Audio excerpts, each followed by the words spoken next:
Hola, ¿qué tal? Bienvenidas y bienvenidos a una nueva edición de nuestros temas del día. Les saluda a Luis de Jesús y como es de costumbre, de inmediato les invito a revisar nuestra pregunta del día.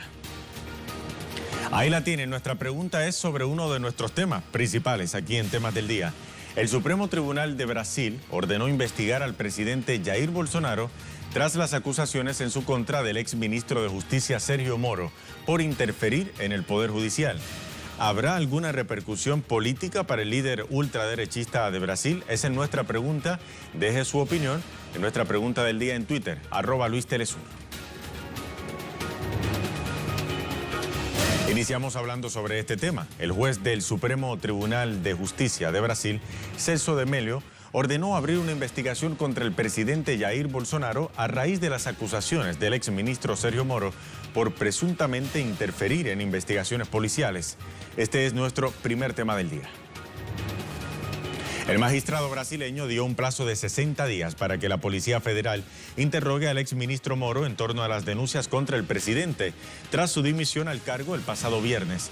De encontrar sustento en la investigación, el fiscal general de la República, Augusto Aras, determinará si procede una denuncia formal contra Bolsonaro. En tal caso, corresponderá a la Cámara de Diputados autorizar al Supremo Tribunal Federal la continuación de la investigación. Para ampliar esta información vamos ahora hasta la ciudad de Río de Janeiro con nuestro corresponsal André Vieira, quien tiene la información en directo.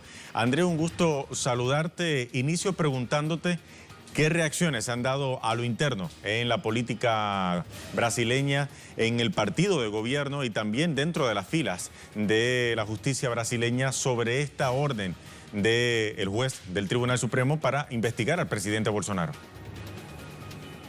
Luis, saludos para ti, saludos para la audiencia aquí de Temas del Día. Luis, el gobierno, el partido de Jair Bolsonaro ya inició toda una articulación en el Congreso Nacional que, recordemos, continúa activo, pero de una forma virtual, con sesiones con plenarios virtuales, pero el gobierno ya inició una negociación con lo que nosotros llamamos aquí de centrão, que como los partidos del centro aquí, que son partidos chiquititos, pero que unificados forman un bloque, un frente aquí en ese país, un frente de centro, y Jair Bolsonaro estaría negociando cargos de ministerio, cargos de empresas públicas con estos partidos que estuvieron alejados del presidente Jair Bolsonaro en los últimos días, pero que ahora para el presidente Jair Bolsonaro esos partidos son fundamentales una vez que existe sí una posibilidad de proceso de impeachment en la Cámara de los Diputados. Uno de estos partidos que Jair Bolsonaro está buscando acercarse es justamente el Demócratas, que es el partido del presidente de la Cámara y del Senado, un partido de centro, aquí de centro derecha de Brasil, un partido que de hecho Jair Bolsonaro está buscando acercarse más, porque ese partido también representa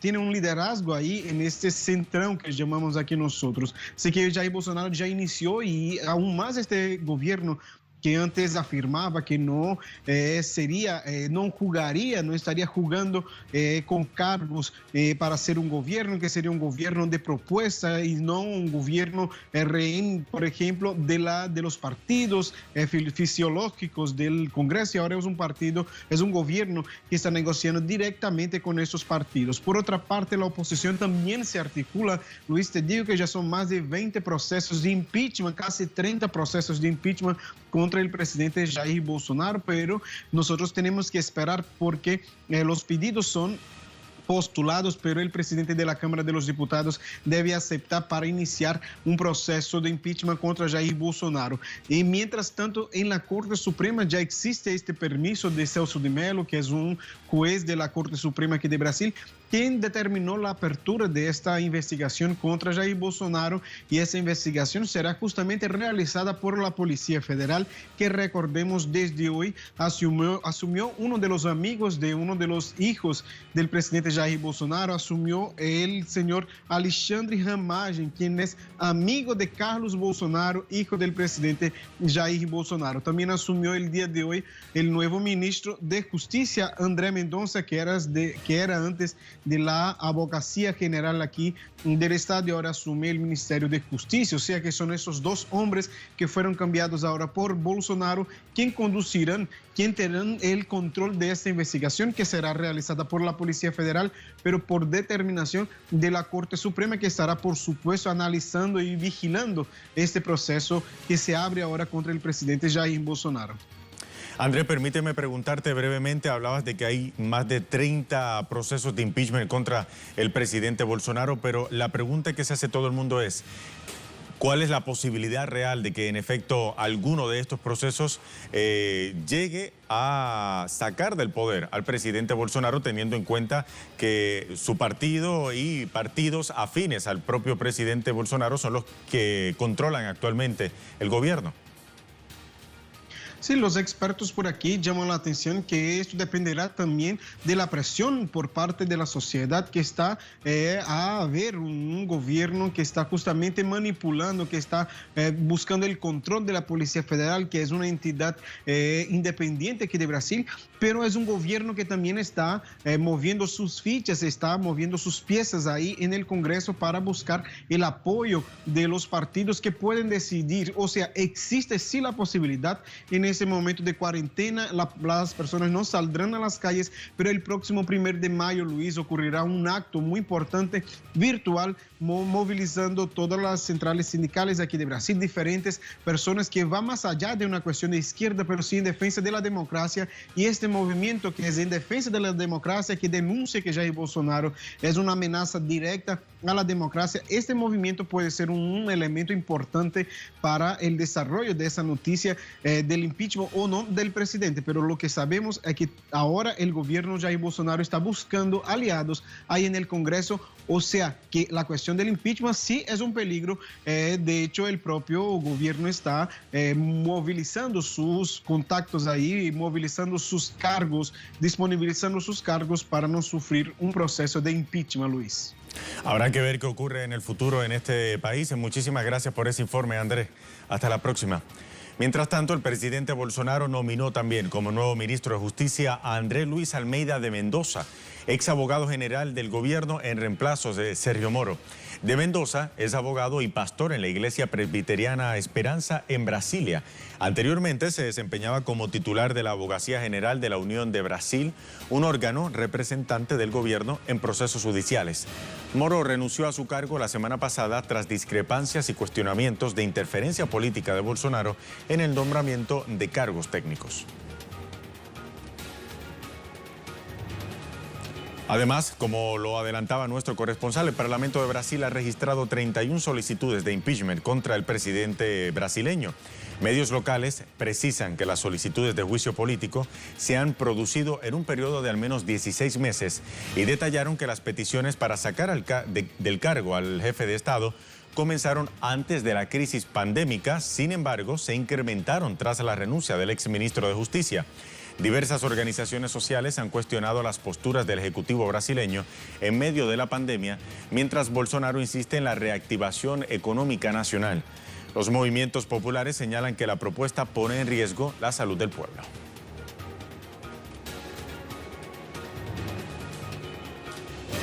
Pero ¿cómo entender las acusaciones contra el presidente Bolsonaro encabezadas por Sergio Moro? El sociólogo y filósofo catedrático portugués Boaventura de Sousa dio algunas luces en una entrevista en un medio local. Vamos a ver. El filósofo refirió que Moro es el hombre de los Estados Unidos, es el candidato de los Estados Unidos para 2022 e hizo todo el trabajo. El catedrático también acotó que su carrera política es exactamente destruir la economía brasileña, destruir la izquierda, abrir el camino para un político de transición que obviamente abre el camino para sí mismo. Es el candidato también de ellos, Estados Unidos. El sociólogo además puntualizó que eso significaría que la embajada de Estados Unidos probablemente debe estar involucrada en todo esto, lo que significa que Moro comenzó a ver para su carrera política que el presidente Bolsonaro ya no es un recurso y puede ser descartado. ¿Qué reacciones se han dado en redes sociales a la posible destitución del presidente Jair Bolsonaro? Vamos a ver. Máximo Ramírez Samper dice: Corte Suprema de Brasil autoriza investigación de Trump del Trump de las Américas, Bolsonaro, por interferir trabajo de la policía. Su hijo también es un criminal, de tal palo, tal astilla, o tal Bolsonaro. Ojalá haya justicia a Dilma, la depusieron sin pruebas. Pepe Ramírez dice, enjuiciar a un presidente no es ningún suceso. La Constitución está por encima de él. Bolsonaro será enjuiciado en Brasil. Esto ocurre en países donde se respeta el orden constitucional. Mientras tanto, Bruno Bimbi dice lo siguiente, el enjuiciamiento de Bolsonaro, si bien requerirá autorización del Congreso cuando se produzca la acusación, puede ser una alternativa al impeachment. La decisión del juez Celso de Mello de abrir la investigación es un paso muy importante.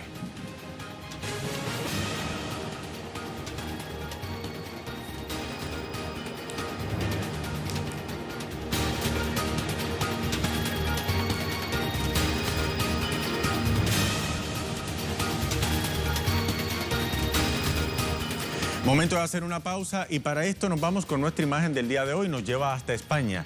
El periódico El País ha publicado una serie fotográfica muy interesantísima que le llamó Retrato de un país en el balcón. Son instantáneas de la vida del pueblo español en tiempos de pandemia y de confinamiento social. Hoy le mostramos algunas de estas fotos. Hacemos una pausa, ya regresamos.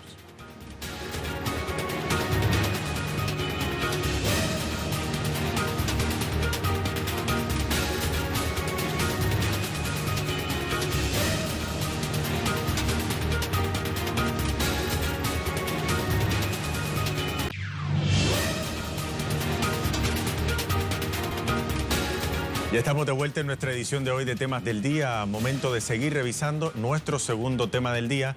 Hablamos de Colombia. Pero antes de ir a ese tema, vamos a revisar nuestra pregunta del día de hoy. Revisamos Brasil nuevamente. El Supremo Tribunal de Brasil ordenó investigar al presidente Jair Bolsonaro tras las acusaciones en su contra del exministro de Justicia Sergio Moro por interferir en el Poder Judicial, lo que hablábamos en nuestro primer tema del día. ¿Habrá alguna repercusión política para el líder ultraderechista? Más adelante vamos a revisar nuestras respuestas. Participe de ella. Ahora sí pasamos a nuestro segundo tema del día en Colombia. Congresistas de la bancada de oposición presentaron este martes una propuesta al gobierno nacional para garantizar las mínimas condiciones de vida al pueblo en medio de la crisis sanitaria por la pandemia de la COVID-19. Este es nuestro segundo tema del día. La propuesta denominada Un Mínimo para la Vida está dirigida a las personas de escasos recursos y tiene como objetivo satisfacer las necesidades básicas de la población a través de un ingreso esencial para cubrir gastos de alimentación y servicios públicos. Los congresistas plantean que la propuesta podría sumarse al resto de los programas sociales que son afectados por la corrupción. Actualmente, el Gobierno Nacional posee los mecanismos necesarios para adoptar esta propuesta. Por ejemplo, a través del impuesto a los salarios de congresistas y altos funcionarios del Estado, la creación de una subcuenta dentro del Fondo de Mitigación de Emergencia FOME, con lo cual se puede destinar cerca de 29 billones de pesos con los que, según la información revisada, ya se cuenta para atender la emergencia. En conclusión, el país cuenta con los recursos necesarios para implementar el mínimo para la vida que proponemos. Solo hace falta voluntad política y un cambio en la arquitectura de las medidas adoptadas por el gobierno.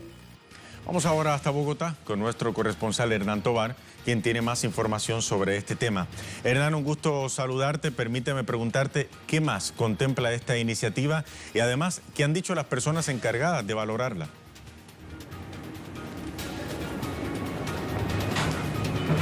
Luis de Jesús, un saludo para usted y para toda la teleaudiencia que nos ve a través de las pantallas de Telesur. Y efectivamente, este mínimo vital o renta básica vital pretende llegar por lo menos a 11 millones de familias que debido a este aislamiento pues no han podido salir a conseguir recursos económicos y que se dedicaban pues a buscar su dinero, sus ingresos a través del día a día.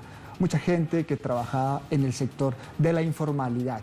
Lo que pretende esta propuesta es unificar las propuestas o los programas asistenciales del gobierno, como Familias en Acción, Jóvenes en Acción, unificarlas y poderles dar un ingreso por solo una vez y dependiendo del número de integrantes de la familia, algo cercano al mínimo en Colombia, que es de alrededor de $217 mensuales.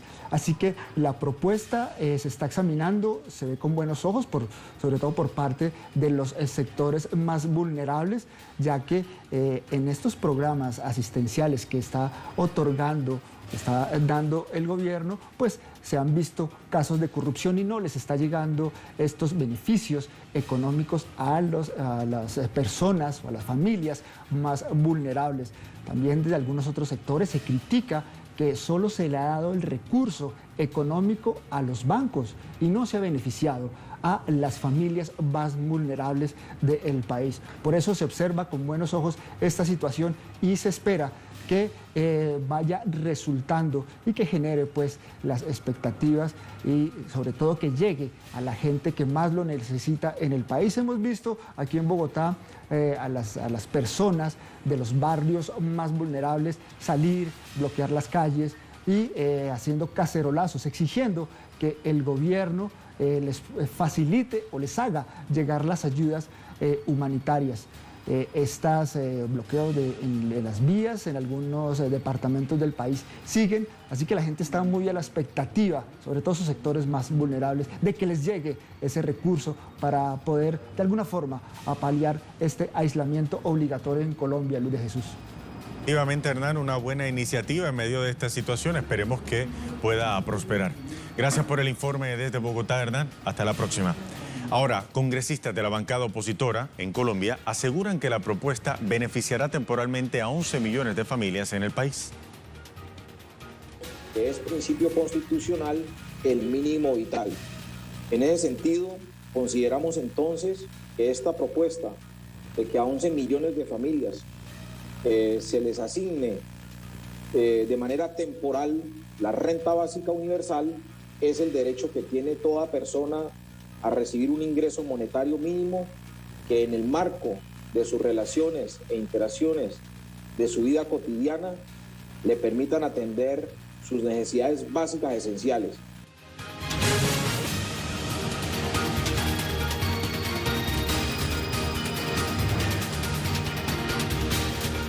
Para más información revisamos ahora las cuentas de nuestros corresponsales en Twitter. Vamos hasta Argentina. Juan Carlos Bartolota.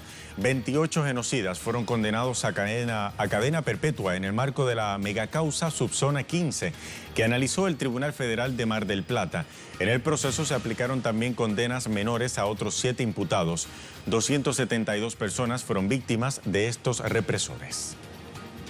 Vamos ahora a información desde Quito, Ecuador. Denise Herrera nos dice que continúa en ascenso el número de casos de contagios de la COVID-19 en Ecuador, mientras trabajadores del sector de la salud exigen equipos de bioseguridad para atender la crisis. Registra más de 24.000 casos de contagio del nuevo coronavirus y 871 ya son las personas que han fallecido a causa de la COVID-19.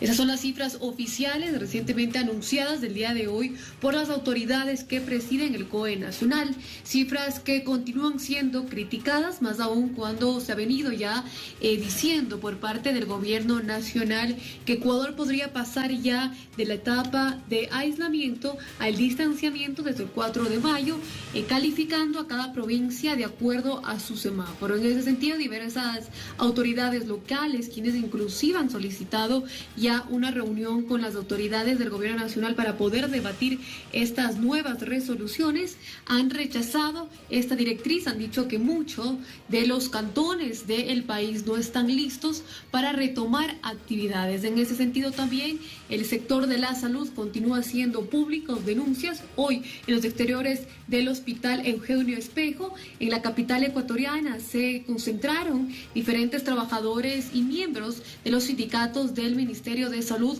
para hacer un reclamo puntual al gobierno nacional, y es que necesitan todos los equipos de bioseguridad para poder atender esta crisis sanitaria en el país. Vamos ahora con información desde España. Nos dice Edu Marín que la COVID-19 paralizó el trabajo de 562.900 ocupados y elevó a 285.600 los empleos destruidos en España durante el primer trimestre de este año, según la encuesta de población activa. La pandemia del COVID-19 ha dejado en España en el primer trimestre de 2020 la paralización de 562.900 empleos y la destrucción también de 285.600 puestos de trabajo. Esta cifra es la peor desde el año 2013, según la encuesta de población activa que ha publicado a través del Instituto Nacional de Estadística. Y además hay 121.000 nuevos adscritos a los servicios de desempleo en España, dejando la tasa en un 14,41% y con más de 3,31 millones de desempleados en España. Y estas cifras desalentadoras contradicen las un poco más optimistas, aunque sigue siendo trágicas, de infectados y de fallecidos por el COVID-19 en España. Según el Ministerio de Sanidad, de las últimas 24 horas, 301 personas han fallecido. Sigue siendo una de las cifras más bajas en los últimos días. Y además, los nuevos infectados con pruebas PCR son de 1.308 nuevos infectados en España en las últimas 24 horas. Y esta sí es la cifra más baja desde hace un mes y medio.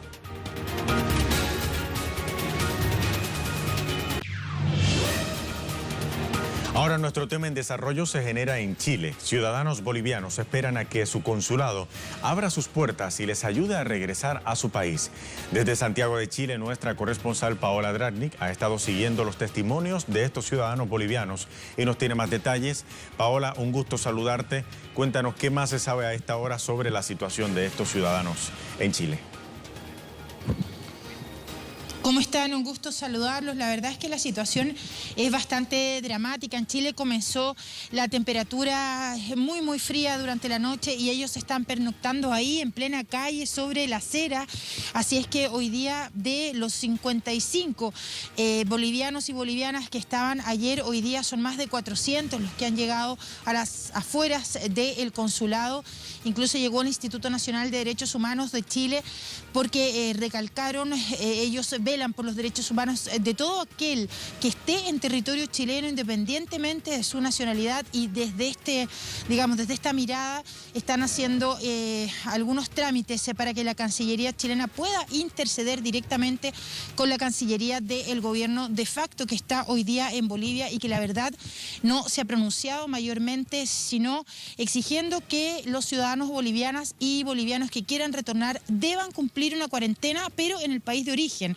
Es decir, Bolivia no los va a recibir, pero la verdad es que estando en la calle, sin trabajo, la mayoría de ellos llegaron a Chile solamente por esta temporada estival, enero, febrero y marzo, donde se hacen las cosechas de estas frutas que Chile exporta siendo miembro, ¿verdad?, de la OCDE y de otros organismos internacionales, pero esto es lo que no se ve detrás del milagro chileno.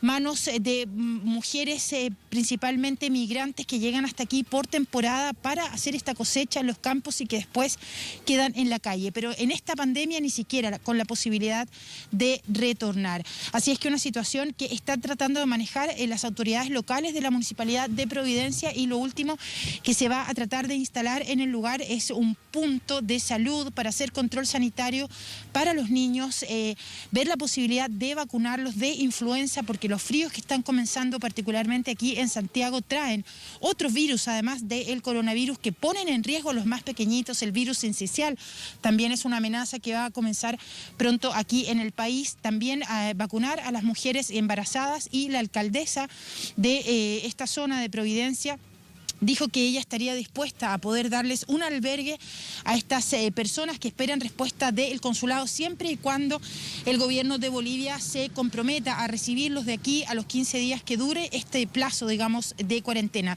Pero lo cierto es que el mismo director del Instituto Nacional de Derechos Humanos, Sergio Mico, nos explicaba que conversó telefónicamente con el cónsul de Bolivia acá y que dijo que no podía hacer simplemente nada. El consulado está absolutamente cerrado, es una fortaleza, tiene elementos de metal, incluso en las ventanas y en las puertas, y hay 2 rejas que separan el consulado de la calle, con lo que hace además imposible que se puedan leer los anuncios que pegaron en algún momento los funcionarios de este consulado, dando estas instrucciones de que ningún connacional podrá ingresar al país si no cumple con esta cuarentena que se está exigiendo. ¿Cómo hacerla en la calle? La verdad es que es una situación muy dramática. Definitivamente, y muy triste también, Paola. Gracias por ese informe. Voy ahora hasta Bolivia, hasta la ciudad de La Paz, con nuestro corresponsal Freddy Morales, para preguntarle a él qué reacciones, si alguna, ha generado esta situación de estos ciudadanos bolivianos en suelo chileno. Freddy, saludos, cuéntanos. Saludos desde la Plaza Murillos de la ciudad de La Paz. Aquí a mi espalda está precisamente el edificio de la Cancillería de Bolivia y al frente está el Palacio de Gobierno. Allá en Palacio de Gobierno hay reunión de gabinete donde los ministros, el gobierno en su conjunto está analizando qué se hará en las próximas horas, las decisiones que se van a tomar con la cantidad de ciudadanos bolivianos que desean retornar de Chile y que desde hace mucho tiempo están teniendo problemas para hacerlo. Aquí en la Cancillería se nos ha explicado que no habrá información oficial hasta que no termine la reunión de ministros y de allí salga la decisión oficial. También se nos ha informado que esta decisión de cerrar el consulado es una decisión del cónsul y de las autoridades diplomáticas de Bolivia en Chile para evitar aglomeraciones, según se nos ha explicado. Para ello, se ha dicho que se ha abierto una página web, se ha abierto información y un sitio en el internet para que los ciudadanos bolivianos que desean regresar a su país puedan registrarse en internet y pedir, si desean, una entrevista con las autoridades bolivianas, diplomáticas bolivianas en Chile, si lo desean, y estas fijarán la fecha de esa entrevista, si es que estos conciudadanos bolivianos que desean retornar, desean hablar con esas autoridades. Hasta ahí es la información oficial que hemos conseguido hasta el momento. También se nos ha señalado que el gobierno de Chile ha informado de manera oficial a la Cancillería boliviana que las clases podrán empezar dentro de muy poco en Chile, de modo que ya no habrá posibilidad de resguardar a ciudadanos bolivianos como se lo hizo en una anterior oportunidad, como en una especie de centro de aislamiento. Esta posibilidad ha sido negada prácticamente por la Cancillería boliviana debido a esa comunicación de la Cancillería de Chile. Finalmente señalar que se espera para las próximas horas el ingreso de un nuevo grupo de ciudadanos bolivianos que están en la frontera común para que ingresen a este centro de aislamiento en la región de Pisiga, el altiplano boliviano, cerca a la frontera con Chile. Ayer precisamente un segundo grupo de ciudadanos bolivianos que vino de Chile salió de este centro de aislamiento cumplido los 15 días de permanencia en ese lugar para que se confirme que ninguno trae la amenaza del coronavirus. Es la información que tenemos hasta el momento. Estamos pendientes de lo que suceda y las decisiones que se adopten en Palacio de Gobierno, compañeros. Definitivamente, Freddy, nosotros estaremos informando sobre lo que ocurra también con estos ciudadanos bolivianos en suelo chileno. Gracias por el informe, Freddy. Hasta la próxima.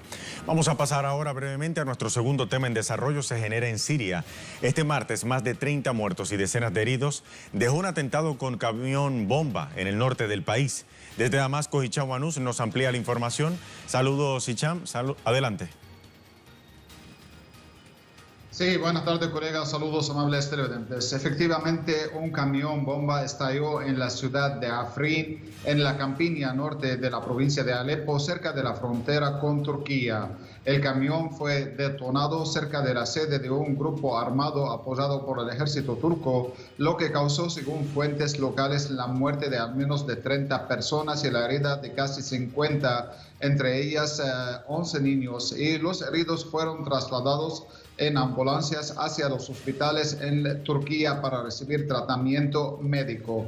Realmente estos atentados ocurren en esta zona donde reina el caos y el desorden, según afirman las autoridades sirias y fuentes locales, debido a la presencia de las tropas turcas en esta zona de Siria y de los grupos armados, esta presencia que Damasco califica de ilegal. También ello debido a las pugnas entre los grupos armados por el poder y después de desalojar a los pobladores de la zona a la fuerza y saquear sus hogares. Este atentado causó incendios y también grandes daños materiales en esta ciudad tomada por el ejército turco y los grupos armados desde el pasado enero de 2018 en el marco de la operación militar conocida como Ramo de Olivo, lanzada por parte de Turquía contra las llamadas fuerzas democráticas sirias de mayoría kurda, de las fuerzas separatistas kurdas, a quienes Turquía califica de terroristas que ponen en peligro su seguridad nacional. En el mismo marco hay que destacar que estas pugnas entre los grupos armados que causaron en este atentado la muerte de armados y también de civiles continúan en otras partes bajo control del ejército turco, como en la ciudad de Ras el Ain, en la provincia de Al-Hasaka, al noreste de Siria, cerca de Alepo también. Estos enfrentamientos el día de hoy causaron la muerte de 6 milicianos y también la herida de otros 6, además de gran destrucción y propagar el pánico y el caos entre la población civil de esta zona. Razón por la cual tanto las autoridades sirias como los pobladores de esta zona de Siria exigen de inmediato la retirada de las fuerzas kurdas, cumplir los acuerdos de Sochi y los acuerdos con Rusia sobre el alto el fuego y asimismo pedir de los grupos armados de inmediato entregar sus armas y entregarse a las autoridades para regularizar su estado jurídico y así poder restablecer la seguridad y estabilidad en esta parte del norte de Siria. Adelante. Gracias, Chawanús, por ese reporte desde Damasco, Siria. Hasta la próxima. Con esto llegamos al final de esta edición de Temas del Día. Sigan en sintonía de Telesur. Hasta la próxima.